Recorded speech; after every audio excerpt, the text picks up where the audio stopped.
네, 여러분 그 파랑새 증후군, 파랑새 증후군이라는 말을 들어보셨나요?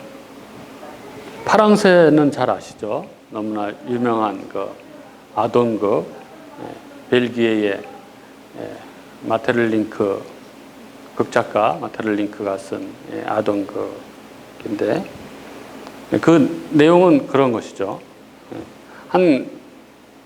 옛날에 한 가난한 나무꾼에게 남매가 있었죠. 아들 치르치르와 미치르라는 딸이 있었습니다.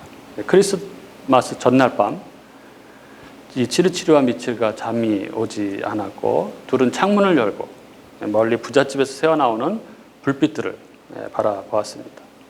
아름다운 이 크리스마스가 반짝이고 흥겨운 음악 소리가 들려왔습니다. 와, 정말 행복하겠다. 치르치르와 미치르는 너무나 부러웠습니다. 그때 똑똑 누군가가 문을 두드렸습니다. 문 밖에는 이상한 할머니가 서 있었습니다. 그 할머니가 얘들아, 이 집에 혹시 노래하는 파랑새가 있니? 이렇게 묻죠. 파랑새는 없고 저희 집에는 회색 산비둘기가 있습니다. 이렇게. 아니, 난 꼭 파랑새가 있어야 돼. 내 딸이 너무 아프거든. 너희들이 내 대신 파랑새를 찾아다 줄 수 있니? 이렇게 이야기하죠. 예, 그렇게 이 치르치르와 미치르는 이 남매는 요술쟁이 할머니가 주신 마법의 다이아몬드 모자를 쓰고 파랑새를 찾아 떠나죠. 이 두 남매는 이 추억의 나라, 또 밤의 궁전, 행복의 궁전 등을 여행하면서 아주 놀랍고도 신기한 일들을 경험합니다. 하지만 결국엔 이 파랑새를 찾지 못하고 집으로 돌아옵니다. 그런데 놀랍게 파랑새는 집에서 기르던 그 새였습니다. 그 산비둘기가 파랑새였었죠. 여기에서 이 파랑새 증후군이라는 용어가 생겨났습니다. 파랑새 증후군이라는 것은 현재 일과 상황에 만족하지 못하고 다른 어떤 행복을 쫓는 그런 상태를 이야기하는 거죠. 그래서 이 현재 상황을, 현실을 만족하지 못하고 늘 막 다른 것을 찾아서 이렇게 갈구하는 사람을 파랑새를 찾고 있다. 파랑새 증후군이다. 이렇게 이야기를 하는 것이죠. 우리 교우님들은 어떠신가요? 우리 교우님들에게도 이런 증상들이 있나요? 내가 꿈꾸는 삶, 그 행복, 그것이 어디 다른 곳에 있다고 생각을 하고 그것에 목말라 하면서 그것을 잡기 위해서 그렇게 막 온갖 힘을 다 쓰면서 그럼에도 그게 내 뜻대로 되지 않아서 그렇게 답답해하고 있지는 않습니까? 오늘 우리가 나눌 이 말씀은 이것에 대해서 한번 생각을 해보려고 합니다. 오늘 우리가 오늘 읽은 이 본문에 한 사람이 등장하죠. 베데스다 연못가에 38년 된 병자가 등장합니다. 오늘 이 사람에게 일어난 일을 나눌 때에 우리 주님께서 우리 각자에게 주시는 은혜, 말씀 안에서 우리 삶의 깊은 통찰을 얻는 귀한 은혜의 시간이 될 수 있기를 바라겠습니다. 오늘 본문을 한번 보시죠. 1절로 이렇게 되어 있죠. 그 후에 유대인의 명절이 되어 예수께서 예루살렘에 올라가시니라. 이렇게 되어 있죠. 이 38년 된 병자의 이 이야기는 예수님께서 유대인의 명절에 예루살렘에 올라가셨다라는 구절로 시작을 합니다. 여기 예수님께서 예루살렘에 올라가신 때가 언제냐? 유대인의 명절 때입니다. 유대인의 명절, 유대인의 3대 명절은 유월절, 초막절, 장막절 이렇게 얘기를 하는데 오늘 이게 배경이 되는 그 명절이 그 중에 어떤 명절이었는지에 대해서는 구체적으로 적고 있지 않기 때문에 정확하게는 알 수 없습니다. 그러나 유대인의 모든 명절은 다 이스라엘의 이 구원의 은혜, 출애굽의 은혜를 기념하고 그 하나님의 은혜에 감사하는 그런 절기들이죠. 그렇기 때문에 명절을 맞이하는 사람들의 마음에는 구원에 대한 은혜, 기쁨, 소망, 감사 이런 것들로 가득하죠. 여기 1절이 그리고 있는 이 사건, 이 38년 된 병자의 치유 사건의 이 시간적 배경은 이렇게 구원, 은혜, 기쁨, 소망, 감사 이런 것들의 의미를 담고 있는 그런 느낌이 풍부한 그 명절 때라고 적고 있습니다. 그리고 이어지는 2절은 이 사건의 공간적 배경을 또한 제공을 합니다. 2절은 이렇죠. 예루살렘에 있는 양문 곁에 히브리 말로 베데스다라 하는 못이 있는데 거기 행각 5이 있고 이렇게 돼 있죠. 지금 이 38년 된 병자 치유 사건의 공간적 배경은 예루살렘에 있는 양문 곁 베데스다라는 연못과 행각이죠. 이 양문, 이 예루살렘에 있는 이 양문이라는 것은 예루살렘 성으로 들어가는 여러 문 중에 하나입니다. 예루살렘 그 성곽에 여러 가지 문들이 있었죠. 거기에 여러 문들이 있는데 물고기가 들어오는 문을 뭐 어문이라고 하고 말이 다니던 문을 마문 뭐 이런 여러 문들이 성에 있었습니다. 그중 하나가 오늘 본문 2절에 나오는 양문입니다. 양문은 말 그대로 양들이 들어오던 문이었습니다. 양도 그냥 양이 아니라 성전에서 희생제물로 쓸 그런 양들이 들어오던 문이었습니다. 이스라엘은 이 어린 양의 희생으로 살아난 민족입니다. 애굽에서 나올 때 어린 양의 희생의 피가 아니었으면 이스라엘은 애굽과 똑같이 장자의 재앙 때 다 죽어야 했던 그런 사람들이죠. 그렇기 때문에 이스라엘에게 이 양의 희생은 구원의 은혜를 떠오르게 하는 그런 것입니다. 그래서 양문은 은혜의 문인 것이죠. 은혜를 생각하게 하는 그런 문입니다. 그 은혜의 문 곁에 베데스다라는 못, 즉 연못이 있습니다.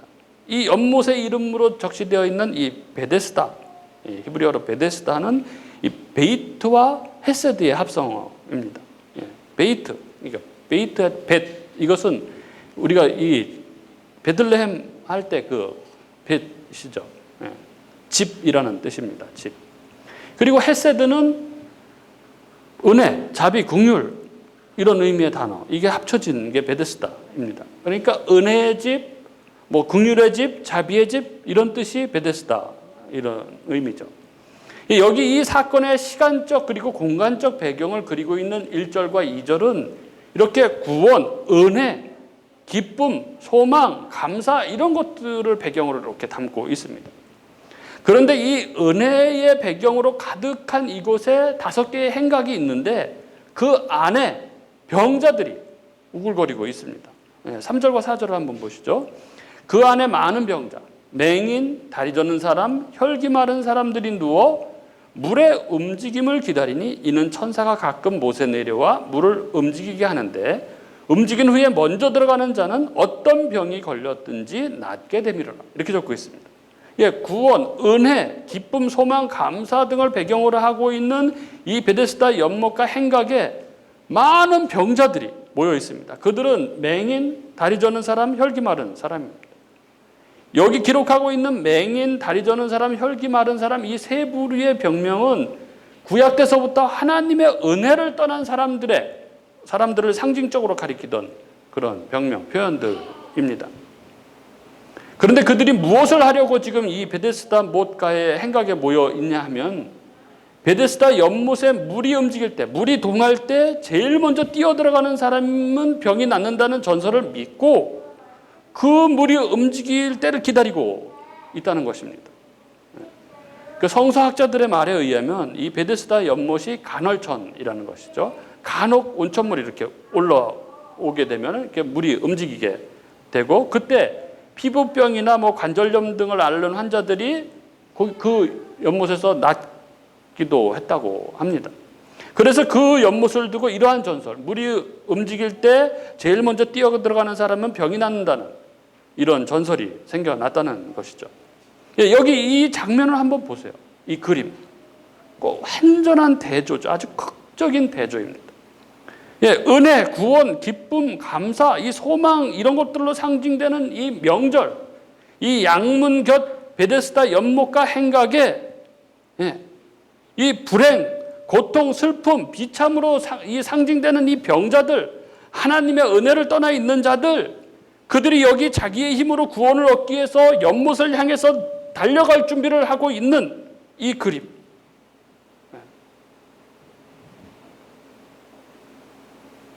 참 너무나 가슴 아픈 그런 그림이 아닐 수 없습니다. 은혜가 지천인데 불행, 고통, 슬픔, 이 비참한 가운데 뒹굴고 있는 이 인간의 군상들, 어떻게 해서든지 자기의 힘으로 자기의 소원을 성취하려고 하는 발버둥 치는 그 인간들의 실존의 모습이 그려지고 있는 것입니다. 그리고 5절에 거기 38배 된 병자가 있더라 이렇게 기록합니다. 그들의 대표적인 사람으로 오늘 이 에피소드의 주인공인 38년 된 병자가 등장하고 있는 것이죠. 그는 이 은혜가 가득한 곳에 그 은혜로부터 떨어져 있는 자, 그러면서도 자기의 힘으로는 한 발자국도 움직일 수 없는, 즉 스스로의 노력과 행위로는 절대 구원, 소원에 이룰 수 없는 무능력한 존재의 대표로 그가 등장하고 있는 것입니다. 여기 이들, 맹인, 다리 저는 사람, 혈기 마른 사람들은 다 그 삶이 아주 절박한 사람들입니다. 물이 동하기만 하면은 어떻게 해서든지 누구를 밟고서라도 무슨 수를 써서라도 연못에 먼저 뛰어 들어가야 하는 사람들입니다. 그런데 또한 그것이 불가능한 사람들이죠. 맹인이 물이 동하는 것을 볼 수가 없잖아요. 물이 동할 때 먼저 뛰어 들어가야 되는데 맹인이니까 볼 수가 없습니다. 그러니까 먼저 달려갈 수가 없죠. 불가능합니다. 다리 저는 사람은 어떻습니까? 물이 동하는 게 뻔히 보여도 다리 저는 사람은 다리 절면서 가다 보면 다른 사람, 피부병 걸린 사람, 다른 병 걸린 사람들이 먼저 들어가게 되는 거죠. 이 다리 저는 사람도 먼저 들어갈 수가 없습니다. 혈기 마른 사람은 어떻습니까? 혈기 마른 사람이라는 것이 이게 손발이 마비된 사람. 그래서 다른 번역본에는 중풍병자로 번역하기도 하는데, 중풍병자가 피부병 걸린 사람보다 먼저 뛸 수 있겠습니까? 이 세 부류의 병자들은 절대 자기 힘으로 연못에 제일 먼저 달려갈 수 없는 사람들입니다. 천사가 가끔 못에 내려와서 물을 움직이게 하는데, 그래서 움직인 후에 먼저 들어가는 자가 어떤 병이 걸렸든지 낫게 되는데, 그런데 자기들은 먼저 들어갈 수가 없는 거죠. 먼저 들어갈 수가 없는 거죠. 늘 자기보다 다른 사람들이 먼저 들어가게 되는 것입니다. 그들은 그래서 하나같이 자기가 행복하지 못한 이유가 다른 사람들 때문이라고 생각을 합니다. 그래서 자기보다 이 나은 사람들을 탓하고 원망하면서 그렇게 살죠. 그게 바로 양문곁 베데스다 연못가 행각에 누워있는 이 38년 된 병자의 모습입니다. 참으로 답답하지 않습니까? 이 인생이, 이 삶이 생각해보면 너무 답답해서 정말 가슴이 터질 것 같습니다. 소원은 있는데, 그의 소원은 있는데 방법이 없습니다. 꿈이 있는데 이룰 수가 없습니다. 도저히 이 절망의 삶으로부터 벗어날 방법이 없습니다. 이게 바로 이 38년 된 병자입니다. 그럼 이 38년 된 병자가 누구입니까? 여러분, 성경에 이 38년 된 이 병자, 이 사람이 누구인지를 힌트하는 구절이 있습니다. 신명기 2장 14절에 이런 말씀이 있습니다. 가데스 바네아에서 떠나 세레시나를 건너기까지 38년 동안이라. 이때에는 그 시대의 모든 군인들이 여호와께서 그들에게 맹세하신 대로 진영 중에서 다 멸망하였네. 그들은 바로 광야의 이스라엘입니다. 하나님의 백성들, 바로 우리들을 이야기하는 것이죠. 이스라엘이 애굽을 나와서 출애굽한 후에 시내산에서 하나님의 율법을 받고 약속의 땅 가나안에 들어가기 앞서서 가데스 바네아에서 12명의 정탐꾼을 보냅니다. 그런데 갈렙과 여호수아를 제외한 10명의 정탐꾼들이 뭐라고 합니까? 가나안 땅에는 아낙 자손들이 버티고 있고 그 성은 너무나 견고해서 우리는 절대 그 땅을 차지할 수 없다. 그들이 보기에는 우리가 메뚜기 같을 것이다. 이렇게 보고를 하죠. 그 보고를 듣고 이스라엘 백성들 전체가 통곡을 합니다. 이스라엘, 즉 하나님의 백성들은 하나님의 약속을 믿고 하나님을 의지해서 그 하나님의 약속의 땅에 들어가야 하는 자들이죠. 그런데 그들은 그 전지전능하신 하나님의 약속과 그분의 능력을 의지한 것이 아니라 자기 자신을 바라본 것입니다. 그들은 자신의 힘으로 그 땅을 가나안을 정복하려고 했던 것이죠. 그렇기 때문에 그들은 절망했고 통곡했던 것입니다. 오늘 본문에 이 베데스다 못을 바라보면서 어떻게 해서든지 그 연못에 들어가서 병을 고치겠다고 하면서 그러면서도 자신의 능력 없음에 좌절하고 있는 이 38년 된 병자와 하나님의 약속과 능력을 의지하지 않고 자기의 힘으로 약속의 땅에 들어가려다가 좌절해서 하나님을 원망하는 이스라엘이 너무나 똑같지 않습니까? 그래서 둘 다 38년입니다. 광야의 시간을 살아가는 하나님의 백성들의 시간인 것이죠. 그리고 그들 자신의 생각과 자신의 방식을 붙들고 그래서 하나님의 약속을 헛된 약속으로 만들어버린, 그래서 하나님께 반역을 저지른 그들의 삶은 절망과 좌절로 가득한 것입니다. 거기에 우리 주님, 구원자 예수, 만왕의 왕, 만주의 주 하나님, 우리 주님께서 나타나신 것입니다. 그 은혜의 집, 이 베데스다에 진정한 은혜를 주시는 분 그리스도 예수께서 나타나셨습니다. 그런데 사람들은 이 예수를 바라보지 않고 베데스다 연못만 바라보고 있습니다. 그 연못만이 자신의 행복, 자신의 구원을 가져다 줄 것이라고 생각하고 뚫어지게 그 연못만 바라보고 있는 것입니다.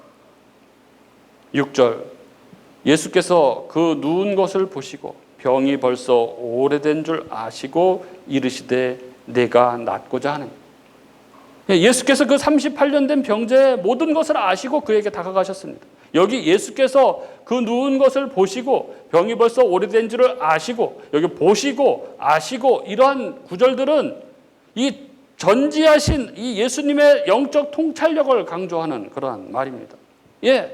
그의 모든 사정과 상황, 그 좌절과 절망의 삶을 다 아시는 예수님께서 그에게 다가가서 말씀하셨습니다. 내가 낫고자 하느냐. 얼마나 낫고 싶겠습니까? 38년 평생을 누워있던 사람이 얼마나 낫고 싶었겠습니까? 그것 때문에 이 베데스다 연못가에 나와 있는 것 아니겠습니까? 그럼 어떻게 해야 합니까? 낫고 싶습니다. 주님 낫고 싶습니다. 주님 저를 고쳐주세요. 그래야 되는 거죠. 그런데 그가 뭐라고 합니까? 7절에 이렇게 이야기하죠. 병자가 대답하되 주여 물이 움직일 때 나를 못에 넣어주는 사람이 없어 내가 가는 동안에 다른 사람이 먼저 내려가나이다. 내가 낫고 싶으냐라는 이 주님의 질문에 낫고 싶습니다. 낫게 해주세요. 이렇게 주님께 대답한 것이 아니라 자신이 불행한 온갖 이유와 불행을 쏟아내면서 저 연못에 좀 나 좀 넣어주세요. 이렇게 대답을 하고 있는 것입니다. 이 답답한 이 38년 된 병자는 은혜의 집이라는 이 베데스다 연못가에서 은혜를 베푸시는 장본인, 은혜의 근원, 은혜의 주인이신 예수님을 앞에 놓고 어리석게도 자신의 방식, 자신의 방법, 세상의 방법을 고집하며 그것을 달라고 요구하고 있는 것이죠. 이것이 바로 은혜와 평강, 모든 행복, 그것을 예수님이 아닌 다른 곳, 자신이 믿고 있는, 자신이 고집하고 있는 거기에서 찾고 있는 사람들, 각자 자신들이 생각하는 방법으로 행복을 이루려고 하는 사람들의 모습인 것입니다. 그들은 오늘도 저마다 불평과 원망 속에서 은혜의 근원이신 이 예수님을 제쳐두고 자기에게 행복을 가져다 줄 것이라고 믿는 자기의 그 연못, 저 연못에 나를 제발 좀 넣어주세요. 저 연못에 넣어주세요. 그렇게 말하고 있는 것입니다. 사람들에게는 보면 각자가 정한 행복의 방정식이 있습니다. 그들은 자기가 행복하지 못한 이유가 바로 자기가 원하는 그것이 이루어지지 않아서라고 그렇게 생각을 합니다. 그게 이루어지지 않아서, 저게 이루어지면 나는 행복한데 이게 이루어지지 않아서 내가 힘들고 괴롭고 그래서 내 삶은 희망이 없다, 이렇게 이야기를 합니다. 옆에서 그게 아니라고 아무리 말을 해도 듣지를 않습니다. 그리고 그의 하는 얘기를 들어보면 이 38년 된 병자와 똑같이 이야기를 합니다. 그들도 주님이 아닌 진정한 은혜의 근원이신 이 행복의 본체이신 예수님이 아닌 다른 곳, 저 연못에 나를 넣어주세요. 저 연못에 나를 넣어주세요. 하고 있는 것입니다. 그런 그에게 우리 주님께서 어떻게 하십니까?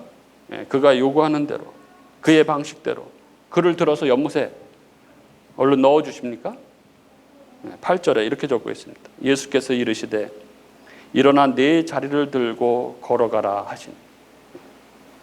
연못에 넣어주시는 게 아니라 예수님께서 그냥 말씀을 하십니다. 말씀만 하십니다. 하나님은 신자들이, 당신 백성들이 자신의 행복을 위한 이 자신만의 방식을 세워놓고 그 방식대로 해달라고 아무리 빌고 빌어도 그 방식대로 결코 해주지 않습니다. 연못에 넣어주지 않으십니다. 우리 주님은 그냥 말씀을 하십니다. 말씀만 하십니다. 사람들이 이걸 답답해합니다.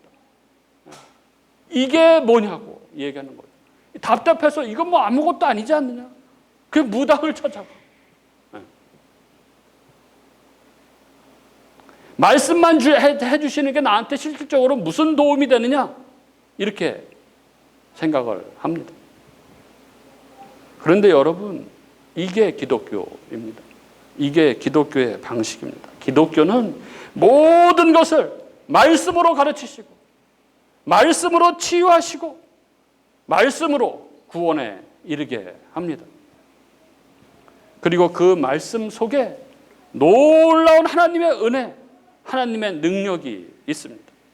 여기 8절 예수님의 말씀, 예수께서 이르시되 일어나 네 자리를 들고 걸어가라 라는 이 구절은 이 세 개의 명령문으로 구성되어 있죠. 일어나라, 네 자리를 들라, 그리고 걸어가라 입니다. 그리고 이 2인칭 명령법은 이 구원받을 자가 생명의 의지를 가지고 말씀의 믿음으로 반응하는 행위를 요구하는 그러한 명령입니다. 그런데 정말 놀라운 것은 이 하나님의 말씀은 우리의 실존을 자각해 만들고 우리의 의지를 작동시키고 그래서 우리의 삶에 놀라운 변화를 일으키게 된다는 것입니다. 그것이 바로 9절입니다. 9절, 그 사람이 곧 나아서 자리를 들고 걸어가니. 어떻게 이 38년 된 병자가, 평생 누워있던 이 병자가 어떻게 일어나서 자리를 들고 걸어가게 되었습니까? 이 중풍병자에게 예수님께서 말씀하셨고 그 말씀이 그에게 생명의 의지를 발동시켜서 그래서 그가 이 말씀에 순종함으로 이 놀라운 이 말씀의 은혜가 임한 것입니다. 하나님의 말씀의 능력이 이 병자를 낫게 하고 일어나 걸어가게 하신 것입니다. 예수님, 그분은 말씀으로 천지를 창조하신 창조주 하나님이십니다. 천지 만물을 말씀으로 창조하신 예수님의 말씀의 능력이 이 38년 된 병자를 낫게 하고 그로 새 인생을 살도록 해 주신 것입니다. 우리 주님은 자신이 진정 베데스다가 되시는 분이십니다. 예수님 자신이 바로 은혜의 본체이십니다. 그러므로 우리의 새로운 삶은 오직 우리 주님의 은혜 안에, 우리 주님이 주시는 그 말씀 안에서 이루어지는 것입니다. 그리고 그때 비로소 안식이 우리 삶에 임하게 되는 것입니다. 오늘 본문 9절 말미는 이렇게 기록합니다. 이 날은 안식일이니 하나님은 천지를 창조하시고 여섯째 날에 보시기에 심히 좋았다 이렇게 말씀하셨습니다. 그리고 일곱째 날에 안식을 하시죠. 그러니까 안식의 의미는 더 이상 보탤 게 없는 완전한 창조를 전제하고 있는 것입니다. 그래서 안식은 이 하나님의 완전한 창조, 그 충만한 생명의 충만을 기뻐하고 즐긴다라는 의미를 가지고 있는 것이죠. 그런데 이 하나님의 완전한 창조를 기뻐하고 즐거워해야 할 인간이 피조물의 위치를 벗어나서 스스로 하나님이 되고자 이 하나님의 명령에 불복종함으로 인해서 이 안식이 깨진 것입니다. 그리고 이 죄로 말미암아 이 안식이 깨어진 인간은 오염과 부패의 그 비참한 가운데 뒹구는 존재, 그리고 그 안에서 행복을 갈구하는 그런 존재가 되어버린 것입니다. 그리고 이것을 회복시키기 위해서 우리를 다시 이 안식 가운데 거하도록 하기 위해서 우리를 이 안식 가운데 거하도록 창조하신 창조주 우리 주님께서 이 땅에 오시는 것입니다. 그리고 십자가에서 죽으심으로 우리의 죄의 문제를 해결하시고 우리를 다시 그 안식 속에 초청을 하시는 것이죠. 그리고 우리의 그 안식을 완전한 상태로 이루어 가시는 것입니다. 그것이 바로 구원, 재창조의 과정인 것이죠. 예, 그 주님 안에서, 그 주님의 말씀 안에서 이 38년 된 이 평생을 고통과 절망 가운데 살았던 이 병자에게 참된 안식의 날이 임한 것입니다. 예, 우리도 이러한 동일한 주님의 말씀의 능력으로 예수님을 알게 된 사람들입니다. 예, 교회란 이러한 은혜를 입은 자들이 모여 있는 곳이죠. 그렇게 교회는 은혜가 가득한 곳입니다. 하나님의 능력의 말씀으로 가득한 곳입니다. 그런데 이 은혜와 자비가 넘쳐야 할 이 교회에 38년 된 병자와 같이 세상을 원망하면서 남을 탓하며 살아가는 사람들이 얼마나 많은지 모릅니다. 은혜는 다 사라지고 온갖 원망과 불평의 삶을 살아가는 사람들이 있는 거죠. 내 삶에 문제가 많고 내 삶에 그 문제가 해결되지 않아서 나는 너무 힘들고 다른 사람들은 다 잘 사는데 늘 나보다 먼저 저 행복의 연못에 들어가는데 그래서 나는 이 문제, 이 상황이 고쳐질 기미가 전혀 보이지가 않아서 나는 너무 힘들다. 나는 너무 힘들다.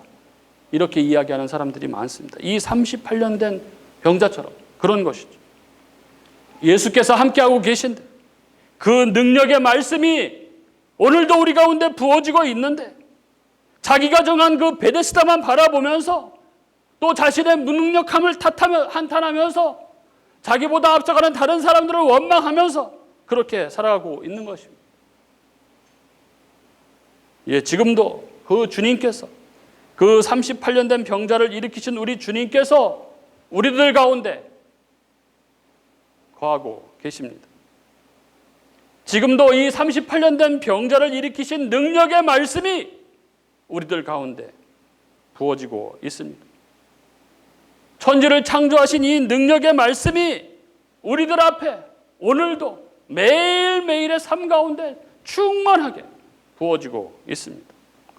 바울 사도가 고린도후서 6장 2절에 보라 지금은 은혜 받을 만한 때요 보라 지금은 구원의 날이로다 이렇게 선포하고 있듯이 지금은 은혜의 때입니다. 예수께서 십자가로 그 은혜의 문을 활짝 여시고 폭포수 같은 은혜를 부어주고 계신 것입니다. 우리는 가만히 눈을 들어 바라보면 우리 일상 가운데 부어지는 그 놀라운 은혜들, 그 충만한 은혜들, 그것들이 우리들 가운데 가득하다는 것을 우리는 확인할 수 있습니다. 예, 우리는 그 은혜를 확인하고 그 은혜를 받아 누리는 그런 은혜의 때 우리는 지금 살고 있습니다. 다른 곳을 바라볼 필요가 없습니다. 주님 안에 있는 우리의 일상에 가득 은혜가 부어지고 있습니다. 그 능력의 말씀이 부어지고 있습니다. 여러분, 네잎클로바의 꽃말이 무엇인지 아시죠? 행운입니다. 행운. 그런데 세잎클로바의 꽃말은 무엇입니까? 행복. 행복은 조금만 눈을 돌려도 지천에 널려 있는 것이죠. 그런데 사람들은 그 널려 있는 행복을 외면하고 그 행운을 찾아서 그렇게 헤매고 있는 것입니다. 다른 것을 구하지 마십시오. 우리의 행복이 다른 곳에 있다고 헛고생, 헛된 걸음을 하지 마십시오. 이제 눈을 돌려서 우리의 그 눈을 돌려서 우리 주님께 그 눈을 고정하시기 바랍니다. 거기에만 참된 행복, 거기에만 참된 안식이 있음을 믿고 그래서 우리 일상 가운데 그 부어지는 하나님의 은혜를 만끽하며 만물을 이루시는 그 하나님의 능력의 말씀, 그 말씀을 붙들고 살아감으로 그 은혜가 풍성한 주님 안에서의 삶을 살아가는 저와 여러분이 될 수 있기를 주님의 이름으로 간절히 바랍니다.